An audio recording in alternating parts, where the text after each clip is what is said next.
Namandavits, Namandavits, Namandavits, Namandavits, Namandavits.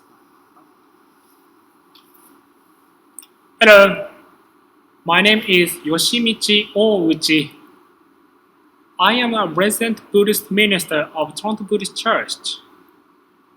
I want to welcome you to the Toronto Buddhist Church and introduce you to Jodo Shinshu Buddhism. Welcome to the Toronto Buddhist Church. I'd like to welcome you to our sacred space. I'm happy to be with you. I hope you enjoy our tour, and we're happy to answer any questions that you may have. Thank you.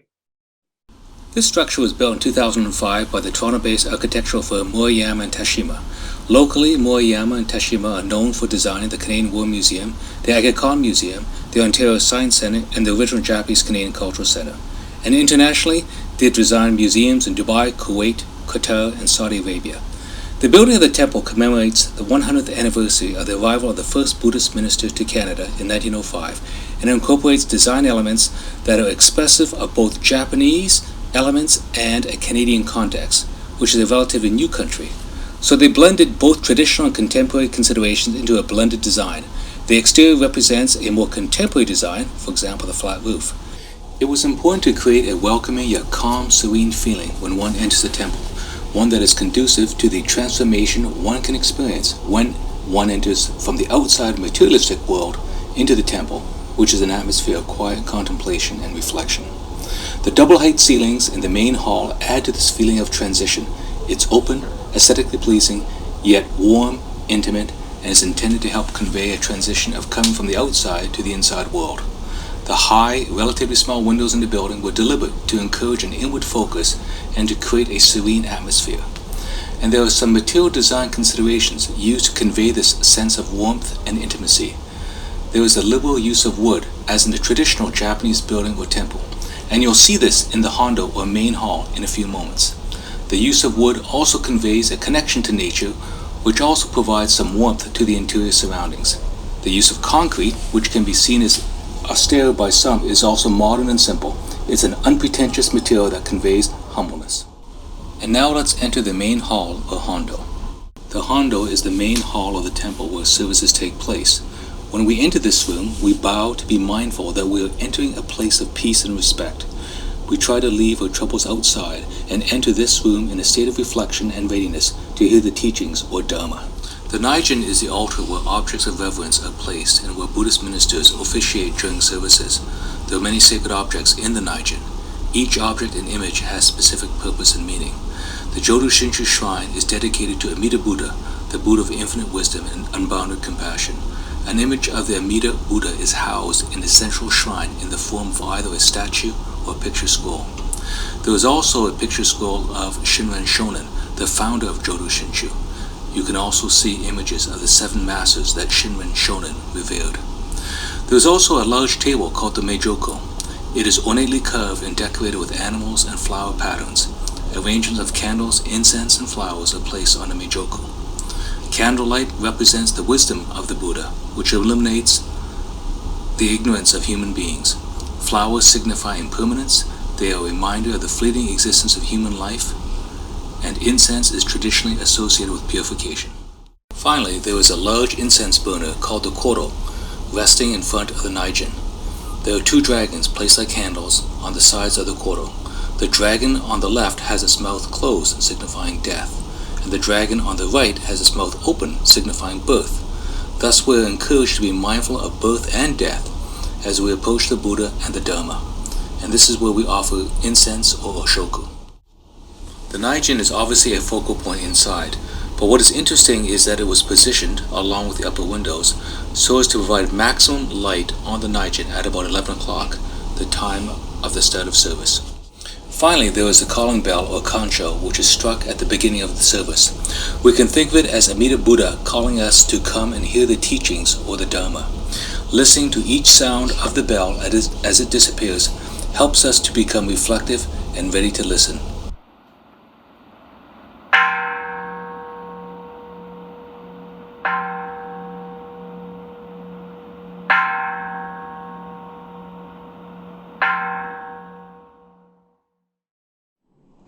The Jodo Shinshu Buddhist temples of Canada and the United States were founded by Japanese immigrants. They played a vital role in helping newcomers and their descendants to maintain and adapt cherished religious and social values. And at the same time, there's always been people beyond the Japanese community who have participated. This is a core aspect of Jodo Shinshu temples, a balance of support and freedom for a spiritual path of deep introspection. Toronto Buddhist Church is part of an organization called the Jodo Shinshu Buddhist Temples of Canada. Our mother temple is located in Kyoto, Japan, where our tradition had its beginnings about 900 years ago. I consider myself relatively new to Jodo Shinshu temples, especially compared to other Japanese Canadian folks who have been part of the Jodo Shinshu community for generations. Some from the earliest days of Jodo Shinshu in Canada at the turn of the 20th century, through the internment of Japanese Canadians during the Second World War, and the establishment of Jodo Shinshu in the multi-faith landscape of Canada in more recent decades. The founder of our Buddhism sect, Jodo Shinshu Buddhism, is Shinran Shonin. Although we look up to him as a founder, he did not intend himself to start a new tradition. Rather, he always considered himself as a person who understood that Amida Buddha's primal vow was the cause of his birth in the Pure Land. And so he lived within Buddha's great compassion. He always considered himself to be a disciple of Amida Buddha.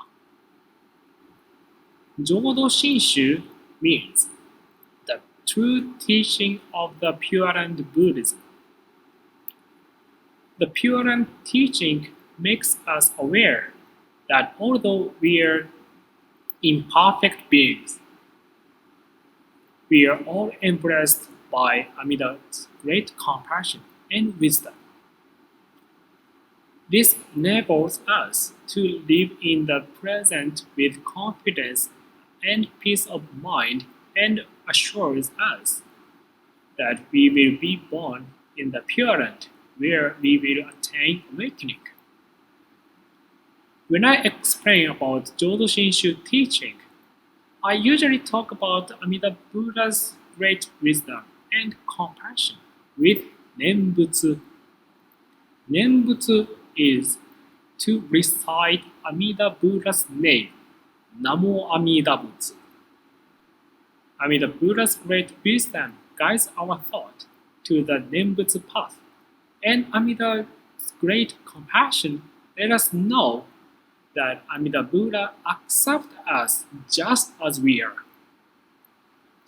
For example, we often view money, social status, and fame as our goals in life, and pour all our energies into pursuing them. We become attached to people and things. We believe we will be happy if we can satisfy our desires, and unhappy if we cannot.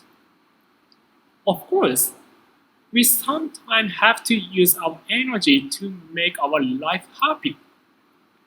But if we care too much about only money, position, and fame, we may lose important things because we also care so much about how other people see us. If we care about that, we tend to dress our personality up or adjust our characters for each situation. However, when we follow Amida Buddha's great wisdom and encounter Nembutsu's path, we realize Amida Buddha's great compassion accepts us just as we are. We don't have to change or adjust our personality or color. We don't have to show be a good person because we will be able to be born into the Buddha's pure land, just as we are.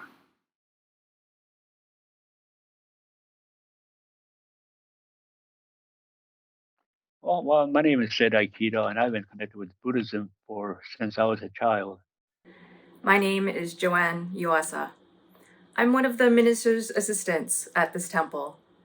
I've served this temple since 2018 when I moved to Toronto from Vancouver, where I grew up after my family immigrated there from Japan. Hello, my name is Jeff Wilson. I'm pleased to have this chance to share a little bit of time with you as we explore the Toronto Buddhist Church.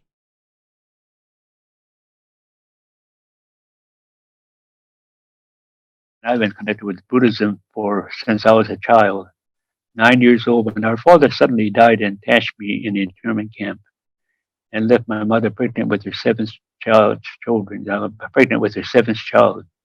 And when we cremated my father, and I even picked up my father's bone because I don't know what I was doing, but I did see my father being burnt alive, and then I went to the barn because that's where we all met at the barn in Tashmi, and I was asked to go to church, and so I went because my mother said for me to go, and but I didn't learn a thing because everything was in Japanese. I was only 9 years old, and then after the war was over in 1947, my mother and 6 children came because my brother came 6 months earlier, and he found a job. My uncle found him a job, and then uh, I think I was about 12 years old, but 13. I landed here when I was 12, but then when I was 13 years old, I believe my mother said for me to go to the Toronto Buddhist Church at Huron Street at the minister's home.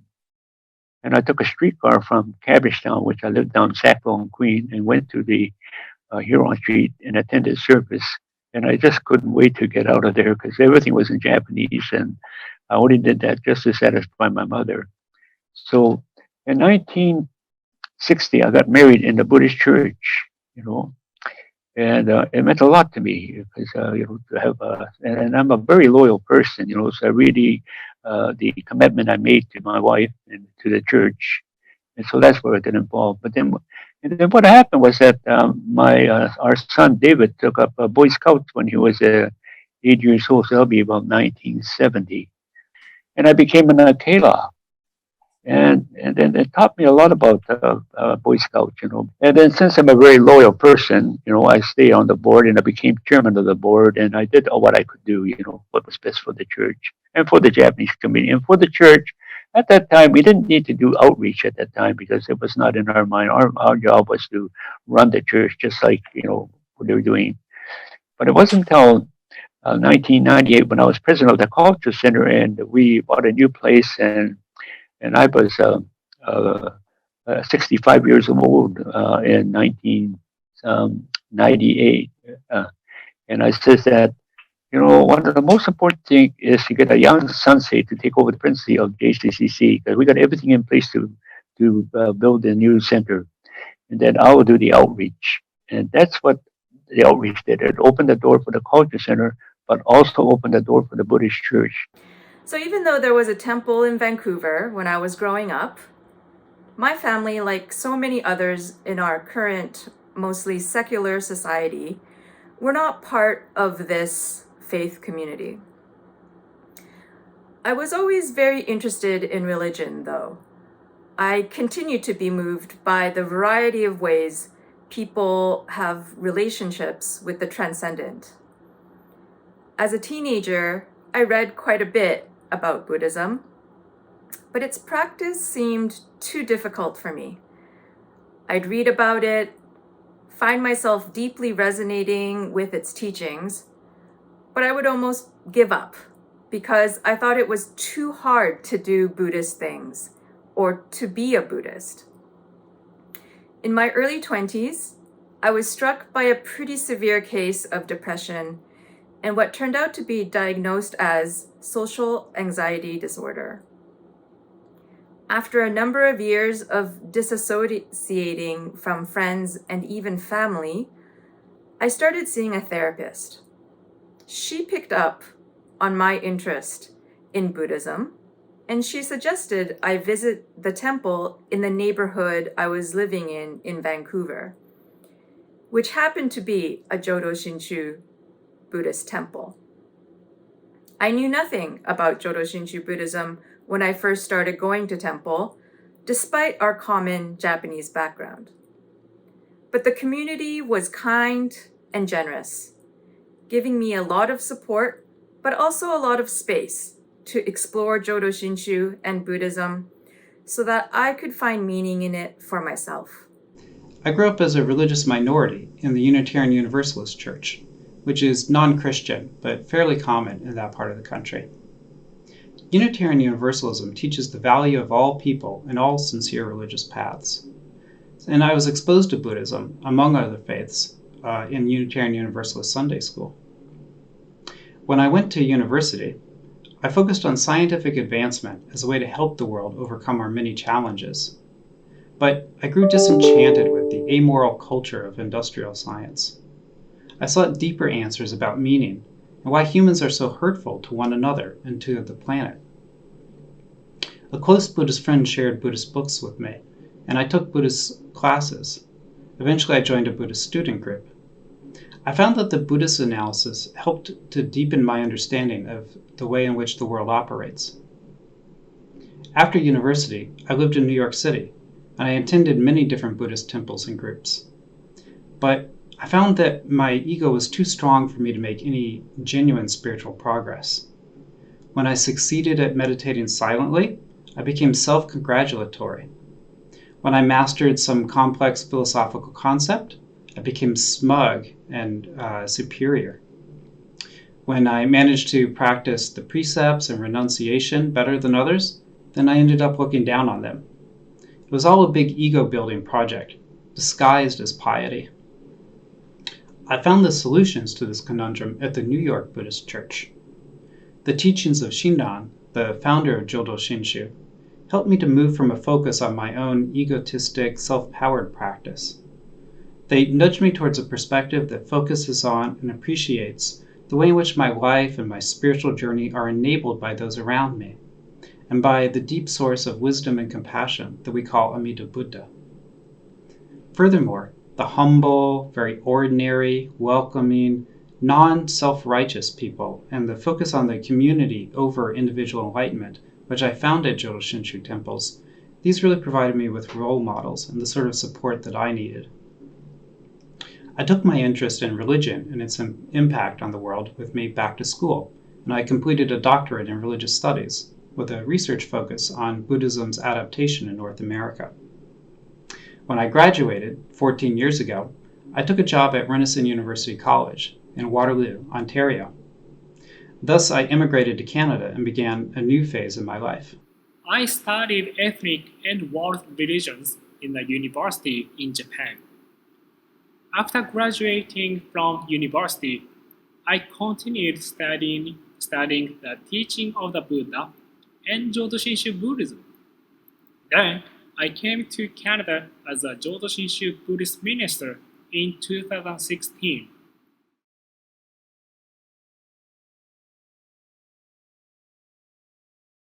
I think the most important thing in life is to meet people and to help other people and to work together to in order to reach out and to build a country through religion. You have to learn to join with people and meet with people, because we're all promoting the same thing. We're all teaching the same gospel or the temple teaching of being good people. It's all about love, peace, and harmony. And I'm a great believer on that. So that's why I do my best to bring our church involved, because that's what we all want to do, is to bring harmony, love, and peace throughout the world. Having been part of the local community in Toronto for over 70 years has reinforced and broadened our sense of what community means to me and the Toronto Buddhist Church, that we are an integral part of the well-being and future of the community that we live in. This sense of investiture, that we are one with the community that we live in, that the community's well-being is our well-being, guides many of our activities. This includes, for example, the TBC's longtime support of seniors living centers. It's more than just fundraising. It's helping to make sure that we both participate in each other's events and provide services for those who can't make it to the temple. Organizing and coordinating annual food drives also reinforces this importance of oneness with the community and brings us together.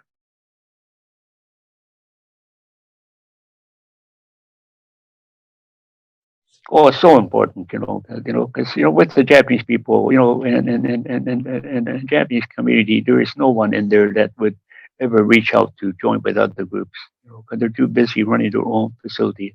Like if I wasn't there, Toronto Buddhist Church would not join anything, because they're just so busy looking after themselves, and like many, many churches that do in the Japanese community.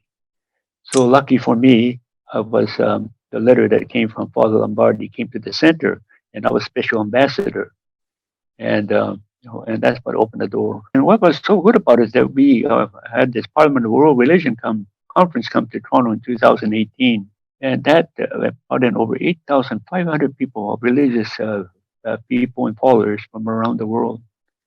And community also means oneness with other Buddhist temples. So in the past, our ministers have joined with the monks and nuns from a variety of other Buddhist traditions on Vesak Day to chant together and celebrate the birth of Sakyamuni Buddha. And working together with other religious faiths on community activities has also reinforced a sense of unity with the community that we live and practice in. For years, we have been an active member of the Toronto Area Interfaith Council. And it was the Toronto Area Interfaith Council that was instrumental in having Toronto host the Parliament of World Religion Conference in 2018 that brought 8,500 religious leaders from around the world to our city. Recently, we began working with a local synagogue regarding the future redevelopment of our neighborhood to help ensure that we can maximize affordable housing, because a community is for all of us. And we think, and I think, it's important. So we're happy to participate in sharing sacred spaces because it's also about building and strengthening the communities in which we practice and live in, grounded by a sense of both peace and compassion. I